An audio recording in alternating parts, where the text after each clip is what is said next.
আসসালামু আলাইকুম, কি অবস্থা সবার? Hope you all are doing well. আজকে আমি আপনাদেরকে দেখাবো লো ফ্যাট মায়োনিজ।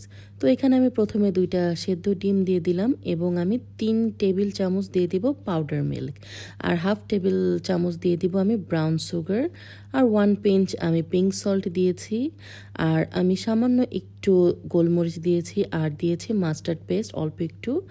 আর এই তো হাফ টেবিল স্পুন দিয়ে দিলাম আমি ভিনেগার, আর 2 টেবিল স্পুন দিয়ে দিলাম আমি অলিভ অয়েল।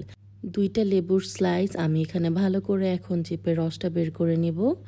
তো তারপরে তো ঢেকে আমি এখন এটা ভালো করে ব্লেন্ড করে নিব। সো নর্মাল যেটা আমরা কাঁচা ডিম দিয়ে করি সেখানে তো অনেক পরিমাণ তেল দিতে হয়, এখানে খুব অল্প একটু তেলে করা যায়। তো আমার পাত্রটা একটু বেশি বড় হয়ে গিয়েছিল, তাই আমি ছোট একটা জারের মধ্যে নিয়ে খুব ভালো করে ব্লেন্ড করে নিলাম। এই তো দেখতে পাচ্ছেন, এটা খেতে খুবই টেস্টি হয়েছিল, আপনারা ট্রাই করে দেখতে পারেন।